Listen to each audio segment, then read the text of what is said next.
What's up, homegirls? Welcome to episode 33 of the Crees Muy podcast. This is Stephanie. I'm your host. If this is your first time, welcome. Bienvenida, homegirl. Thanks for stopping by and checking out this episode. I hope you stay, and don't forget to check out other episodes and follow the podcast on TikTok and Instagram. If you're a return listener, what's up, homegirl? Thank you for the support. I'm glad that I didn't scare you away. So, this episode is going to be about the World Cup, the good, the bad, and the ugly. I'm not going to lie, y'all. This episode was supposed to be about el dinero and our relationship with it. I recorded 2 different episodes, like under 30 minutes each. Y valió cacahuate, to be honest. What I was saying didn't flow. It just didn't make sense. And I was all over the place, even with the guide. I even added like little fun facts. And nope, not going to lie, no me gustó. Me frustré, and I was like, this just sucks. I just kept rambling y no me gustó, so I shelved them both. I had said this last night. Ahí les va. Anyways, it's halftime and Mexico is losing 2-1 to England. They were dominating and 2 costly mistakes, one by Little Mora because he lost the ball and then made Bellingham score. And then I put, okay, I'm back. Mexico just got eliminated. Damn, 2 costly mistakes. Anyways, so today is Monday, el día después, and I'm not going to lie, y'all, I'm a little sad. Look, this episode, clear warning, I'm going to sound like a know-it-all, and at the same time, I don't know shit. Last week's episode, I had mentioned that I don't want to come off like that because it's kind of annoying when casual fans post things or talk about things que no saben, then other people run with it. And granted, I know it's social media, so sometimes es lo que pasa. Everyone's entitled to their opinion, but I mean, damn, do some research. Okay, so ahí les va. Like I'd mentioned, I recorded 2 episodes about the money. I was going to ask how's the relationship with y'all's money, if you guys are spenders, les gusta gastar el dinero. I mean, who doesn't? Son codas, keep it real. What did your parents teach you, not teach you? What are you trying to break, etc.? Pero dije, no, it's just, this is going to require a little bit more research, and I had done it, but I just could not make it flow. De una cosa me fue a otra, I got lost, and I was like, nah, fuck that. So I'm having let me move on from that. I'm having like a halftime flashback. Mexico dominated that game, y'all. Pero pues, desafortunadamente, no nos tocó. And I was telling my dad that on one of the mistakes that Bellingham scored was the fact that Morita lost the ball. And I was telling my dad, I was like, I hope that doesn't fuck with him. My dad was like, what do you mean? I'm like, mentally que no se sienta mal, because he knows that he did a mistake. And because of that mistake, they scored. And that's a heavy thing. Like, you fucked up on a big stage, right? And my dad was like, pues eso le va a ayudar. My dad was like, eso le va a ayudar because now he can say that he has a World Cup under his belt. So in 4 years, when he gets called, whether he's like 21 or 20, eso le va a ayudar mucho al chiquillo. Because a lot of people want him to que ya se vaya to Europe, wherever he lands, right? But a lot of people don't seem to understand, and I'm glad that someone pointed this out. A lot of the analistas, I don't know if they were on Fox Sports or TUDN, they were saying that Javier Aguirre even said that he cannot play a full game. His body is still developing, like no puede todo en juego. And then some people are starting to compare him to that Spanish player and saying, well, if he was that good, he can hang. And everybody's like, no, it doesn't work like that. They were saying that they don't even think the doctors were clear him, like the physical staff, to be able to play the whole game. No está acostumbrado, like the pace and everything. So why would you want him to, fail? And a lot of people were saying, oh, esa nada más son excusas de los mexicanos. And I was like, what the fuck? I was like, okay, I feel bad for Memo Ochoa. In a way, así se despide. A lot of people don't seem to understand that lo que se repitió en el Estadio Azteca may never happen again. So for the next 2 World Cups, I believe que I was going to say the states, the country's already there. So 8 years from now, I don't know if Mexico could repeat again. I had seen a post on Instagram that they were saying that there was a possibility that 8 years from now, I don't know if it's 8 or 12 from now, Mexico could host again, because a lot of the countries that could host, they don't have the infrastructure to be able to do it. No tienen los estadios. And I know y'all are going to be like, well, tienen 12 años. A lot of countries don't want to pay for the stadiums to be built because they're never used again. allegedly, I don't know if this is true or not, that a lot of the stadiums in other countries that were built, like, yeah, they don't even use them. Either just collecting dust or they had to be tear down. A lot of people were complaining about the distance in los Estados Unidos. And this, I want to say this, and I don't know if this is FIFA's fault or major like sport. Okay, so a lot of the people don't understand the Bay Area. A lot of people, okay, so ahí les va. Here's one. Last year's Super Bowl was in Santa Clara, okay? So a lot of people don't understand that the Bay Area is hella spread out. The Niners don't play in San Francisco. They play in Santa Clara. They used to play in Candlestick, que estaba en San Francisco, pero ya no juegan ahí, right? So when the Fan Fest or whatever was going on for the Super Bowl, a lot of people were bitching and complaining que no había a lot of stuff to do in San Francisco or que todo estaba bien caro, but mostly that everything was spread out. And I know that when like big sporting events like this happen, you get a lot of casual fans that don't have a team they root for. They just like to see lo que sea. But my thing is, the NFL should have done a better job of letting people know que donde iban a estar the main like events. And there's I forgot what his name is. I think his name is Gilly or something like that. Que he is an Eagles fan. And he touched down in San Francisco. And he said that San Francisco was a ghost town, that it's dead, that they should never have the Super Bowl again in the Bay Area, que esto y que el otro. And hella Bay Areans were attacking him and saying like, bro, like you should know better. Like you claim that you're like an NFL fan, that you're an Eagles fan. You know that the Niners don't play in Frisco. They play in Santa Clara. A lot of shit was happening in Santa Clara. San Francisco was like, si había cositas que hacer. They did have designated areas, but it's a working town, y'all. It's fucking tech. Like, what did you guys expect? People were complaining that everything's spread out. I'm surprised that people don't do their research. Like the Bay Area is hella spread out. The Bay Area consists of 9 counties.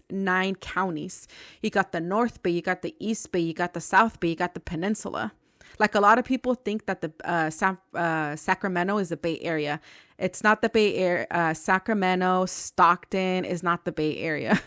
So a lot of people were like bitching and complaining. It's like, don't y'all do the research? But part of me thinks it's like también la NFL and the fact that they're called San Francisco 49ers. You know, the only team that actually played in the Bay Area, I see like that lived up to the name was the Raiders. They played in Oakland. Off of 880, ahí jugaban. And I know this because I'm a Raiders fan, ahí jugaban. Obviously, I believe that people were saying that there was some little fest going on, like festivals, or little fan thingies, pero nada que ver, right? So, se quejan sometimes cuando hay muchas cosas que pasan en California because people don't understand how big California is and how big, like, it's spread out. You're going to need a car. Public transportation va a subir un chingo, like the Ubers, the Lyfts, and all, I mean, that's not public transportation in a sense. Pero todo eso va a subir un chingo, and then people complain about the traffic.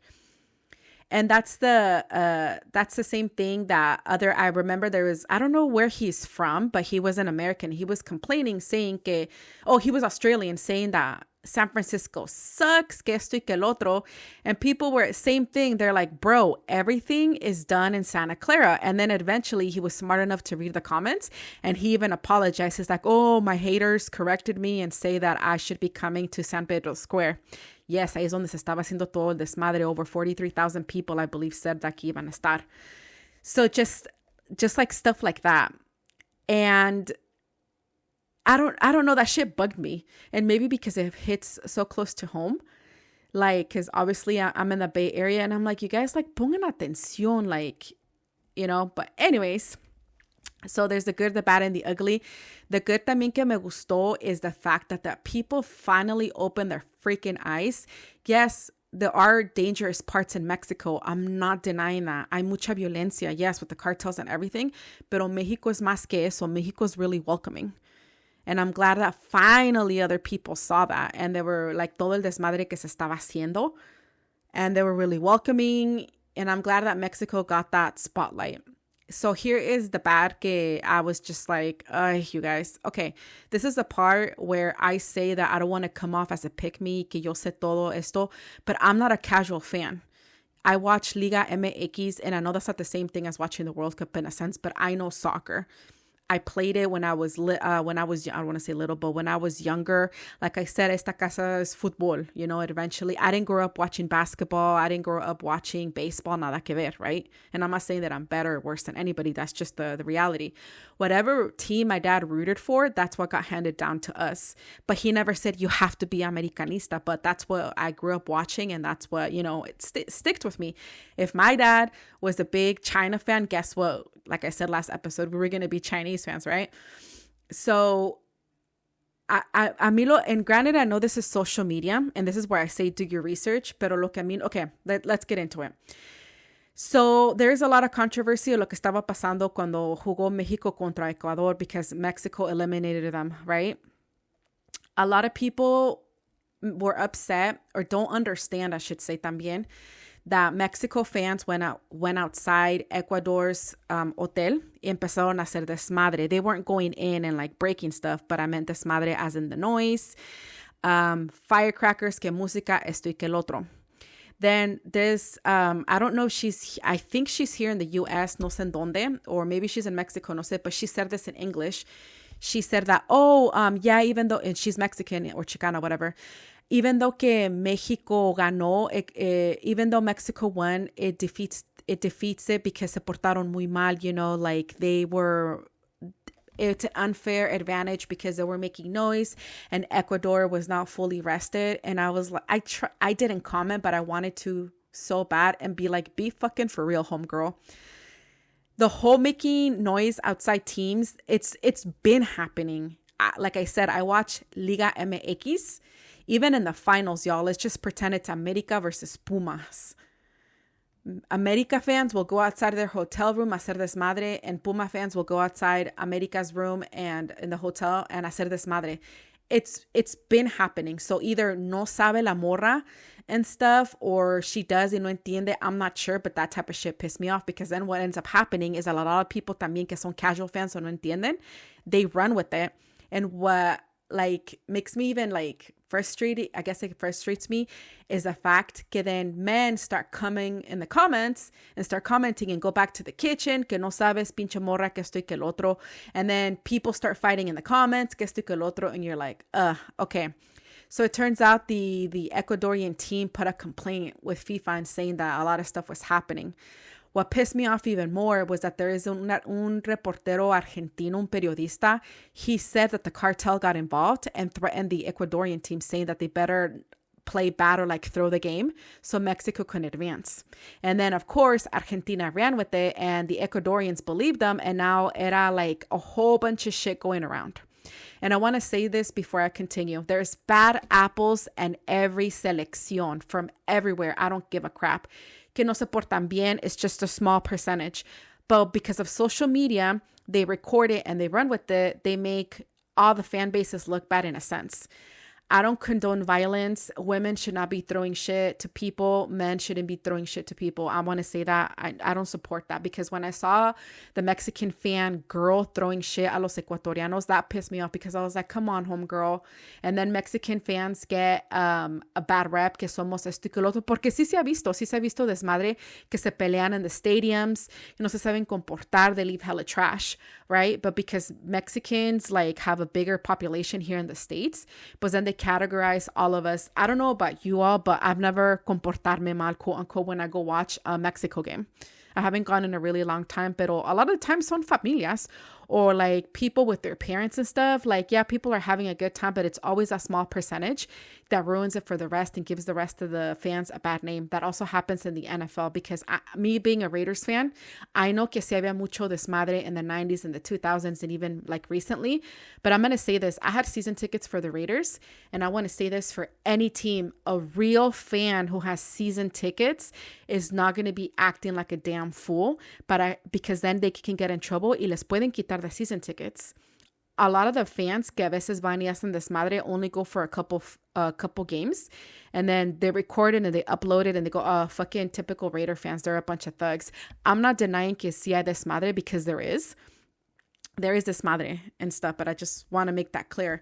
So then the Ecuadorian fans ran with it. And then something that kind of like pissed me off, because I was like, bro, there is no rivalry between Mexico that I'm aware of. Okay. Maybe I can't keep up with all social media posts and everything. Pero que yo sepa, there's never been a rivalry between us and Ecuador or any other Latin America team, except for a lot of Latin American like fans don't support Argentina because of the racism. But I want to put this little asterisk. There is a lot of racism all over Latin America, all over the world, actually. Y se clasismo, right? But let me get back to this. So que yo sepa, once again, and I'm willing to be wrong, there is no beef with others like Latin America teams. Ahorita que ya México está eliminado, we're rooting for Colombia. That's it. I mean, Portugal just got eliminated because I know there's a lot of Mexicans que le van a Cristian. He just got eliminated. Portugal did. They lost to Spain. So then está un peleadero, Ecuadorians tirándole a Mexicans tirándole a los Ecuadorians, and then like Mexican players or Mexican press, Ecuadorian players from the past and present, or even the press has come out and be like, que, no, que no se peleen, or que it's not correct. And then what ended up happening is that a lot of Ecuadorian fans started saying that they were going to root for England because they hate Mexico. And then a lot of Mexican fans were like saying, stop doing that because the English don't even know where Ecuador is. They don't care about you guys. So just shit like that. And then someone recorded when England scored the second goal, they recorded a whole bunch of Ecuadorians at a watch party, and they were going hella crazy and wild and stuff because they hate Mexico, right? Now all of a sudden they hate Mexico. So I was like, okay, this is interesting. But I mean, it is what it is. Si se van a pelear, tienen que aguantar vara in a sense, even though I kind of don't like that. But I mean, it is what it is, right? And then una ecuatoriana living over there pusieron esfuerzo a encontrar dónde se estaban hospedando los jugadores ecuatorianos y la selección, porque no ponen tanto esfuerzo así a encontrar a su gente perdida. And I was like, oh shit. I was like, damn. And then hella people were attacking her. And then a lot of Ecuadorian fans say, ignore her. We don't feel about that, about you guys. We love you guys. So this is what I'm saying, like a whole bunch of like peleadera. And here's the thing. I don't know if you guys saw whoever of you follow Mexico. You know the Norwegian team, okay, they do like that whole rowing thing and they yell because like they're sitting on a boat, like they're rowing. Well, Mexico did that, like just to be funny. Se pusieron like, and then a girl posted, and she's Brazilian, and she was like, hey, what's up with this? I thought that Mexico supported Brazil. Because, Brazil got eliminated yesterday. Norway beat them 2-1. And she's like, what's up with this? I thought that, Brazil supported us or whatever. And then hella people went to her comment and they're like, girl, no. I don't know if you truly don't know. They're just being funny because the Norwegian fans are everywhere, like rowing. And then you see random fans that are not even from Norway just in there doing it, and people were just hella laughing, and people were attacking, like not attacking her, but they're like, girl, stop, just like shit like that. And I know some of you guys are going to be like, well, damn, ya ni se puede preguntar questions, and that is like valid, but a lot of fans were getting mad because they're like, you can tell you're a casual fan and you guys are starting to like start beef. And a black guy yesterday, I think, or antier, was like, yo, all of Latin America is fighting. What the fuck is going on? So now it's going and it's getting to other, like, ¿cómo se dice? Now like está pasando just the World Cup, right? And then some guy said that now like everybody hates Mexico and that Mexico like sucks, que esto es esta cosa. And then a lot of Mexicans were getting mad and they're like, the difference is between us and other Latin American countries is that we know how to lose. We're not going to put up excuses. We're not going to say it's the bad refs or anything. We know we dominated that game, but unfortunately it wasn't our turn. Y esto y que el otro. So it's it's interesting to like see all this like dynamic like play out. I mean, and it's sad because we should be united, and we're actually not in a sense right now. I also think about the reason that there's so much passion is because, like, por ejemplo, that the World Cup was held, majority was here in the United States. There's a lot of people for whatever reason no pueden regresar to their Latin American country, like back home. So if their selección, if they were able to get tickets and be able to go watch them, it's like a little piece of their home countries with them. And that's why it means so much to them. It's not just about soccer or football, whatever, because this World Cup is political, because we cannot forget how they treated Iran. You know, and I don't know if you guys saw this. I reposted it. The Egypt team, no sé en dónde estaba jugando, where they were stationed. I don't know if they were in Dallas, no sé en dónde. Training staff and coaches started getting pushed and shoved by cops. Y I was trying to see the video, like maybe algo pasó, like that. I'm not picking sides or anything like that, but I was like, what the fuck is going on? ¿Por qué se están metiendo con los entrenadores and stuff? But even that, like, was interesting. I was like, what the fuck? Cómo trataron también a Uruguay. A lot of people still don't really know about that. Que, like, I don't know if they're, like I mentioned last time, they were going, either leaving the hotel or getting out, no sé, but like they were getting searched by dogs and shit. You're like, what the fuck? The recuperación that Iran had to do on the bus is fucking crazy. How are you going to recuperate on the fucking bus, y'all? Y ponerte el hielo en tu cuerpo, like pura mamada. Oh, and then all of a sudden there are reports, and I think it got confirmed que sí cierto. I don't know. I don't want to like say 100%. So this is why I'm saying que no sé. That the American player who got the red card, apparently Donald Trump called FIFA and they reversed it. And Belgium, it was reported earlier today, because Belgium is playing the United States today, that they lost the appeal to bring it back. So I was like, no mames. And then all of a sudden, Donald Trump, la final va a dar la copa to the winning team. That has never been done. So just a whole bunch of shenanigans que estamos viendo. I just think it's like interesting because it brings out so much emotion. So yeah, a lot of people are like bringing up that I feel like a lot of Mexicans are saying that they just feel like genuinely sad. And I understand it, because there's no guarantee that these players are going to come back in 4 years. What happens if in 4 years all these players are forgotten? Like que ya ni los llamaron, like Lainez didn't get called, Henry Martin didn't get called, what's his name, Irvin Lozano, and I know some people are going to be like, oh no, esos son puros pinches troncos and stuff. But yeah, it's just interesting, because also there's no guarantee that Morita is going to continue to ascend and keep getting better, you know. And that's, I think, that part that makes me kind of sad, that you're like, ugh, that fucking sucks. Also too, like outsiders piling on. So yesterday, around en la noche, I had made a post on my TikTok page, and I literally, what I put, I'm looking at it right now, and I put Mexico and the heartbreak emoji, and then I put ni modo and little like sad face, and hella like Americanos, like white, started like commenting and like just talking shit. And I was like, what the fuck? I deleted the comments. Here's the thing, you're not gonna come to my page and try to punk me. Like, no, that's not gonna happen. And this is where the whole aguanta vara comes. Nah, I'm not talking shit about anything like why or why. And I know there's going to be like, oh, well, it's the rivalry. There is no rivalry in a sense, because Mexico and United States haven't crossed paths. It could have been one thing in este mundial. Iban a jugar a game, then you're like, I understand lo que sea. But I was like, no, absolutely not. Like, no, sálganse de my fucking page. I was so irritated. Yeah, it was weird. Like, just white people in my comments, I'm like, sáquense por allá. Like, it was weird. Like, people just being messy. And I was like, what the fuck yeah, it was weird.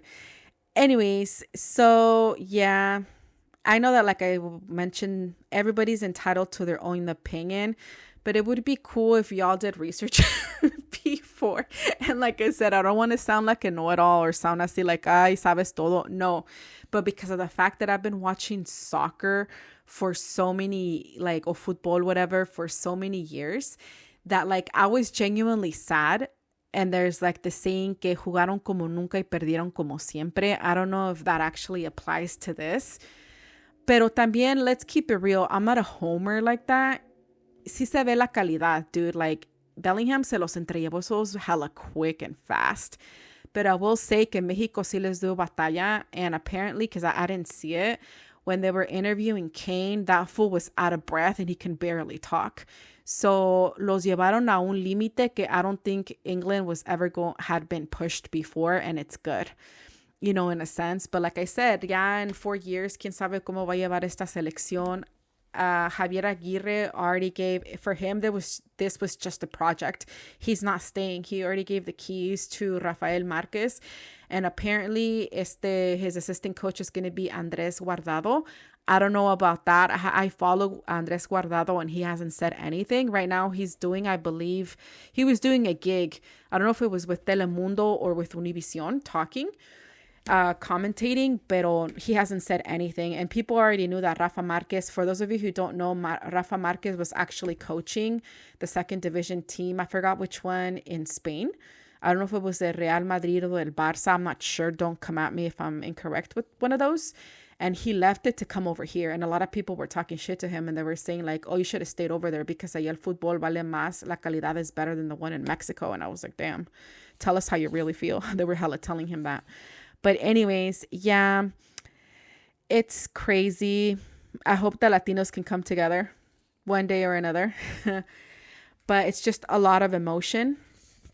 Whoever you root for, I hope they made it, pero ya se están, I think Colombia and Argentina, I believe, are the only ones left. And it's going to get like harder, obviously, as time goes by.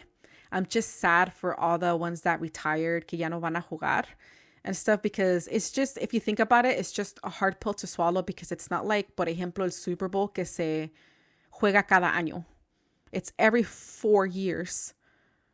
So think about it. Someone that's 26 and their mid 20s are going to go when they're when they're 30, 31, which is fucking nuts to say. And, you know, in soccer terms, when people start to hit their 30s, they're already considered hella old, because you can see that slowly but surely they're not going to be able to hang with like the younger players. So yeah, I hope Morita and Lira, like, and other players from Mexico and other countries, I hope they get offers to be able to like either lift up their home country or leave and make their home country proud. I don't know if that made sense. Yeah. So I'm going to let you guys go. I hope you guys liked this episode because it was all over the place. Thank you. This is dropping Monday, so I'm back to my regular program scheduled regular program. Don't forget to follow the page on TikTok and on Instagram at the Gris Mumi Podcast. I also wanted to talk about this really quick. I had asked y'all if I built a community and if I charged you guys, let's just say, for example, $10, $5 a month, would you guys join? It's just an idea that I have, because I still have to plan out the branches of that would look like, what I would offer to you guys to build that community. I could be wrong, because you guys really don't give me feedback in a sense like, oh, you should improve this or this. And any feedback that I get, you guys, I don't get butthurt, because at the end of the day, this turned into a passion project, like I'd mentioned. But if you guys have any topics that you want me to talk about, DM me on Instagram or on TikTok, and I would, if I'm able to, I would go ahead and do research and talk about it. I think soon I'll talk about the money portion. Our relationship with our moms is definitely a good one. But it's so hard, like I mentioned last episode, to really include everyone, because I know that not everyone gets along with their mom or has the privilege to be able to talk to their mom. Some of them put boundaries and they don't talk to their parents. And I fully understand, for whatever reason, you know, so it's hard to include everyone. And it's a delicate subject, if that makes sense. A veces que hay topics que me gustaría hablar, Pero sometimes I don't want to feel like a dumbass for you guys to be like, damn, this girl's hella ignorant. ¿Para qué hablo de eso si no sabe? It's like you want to do research, but how much is too much research también? And what type of research are you getting and where you're getting it from, Because I want to talk about the anti-Blackness and the Latino community. I think that's really important to talk about. Like I said, dinero, our relationship with our parents, not how to, but decentering our parents. So yeah, a lot of interesting stuff. But anyways, I'm rambling. Espero que les gustó. Don't forget to follow, and I'll catch you guys next time. Bye.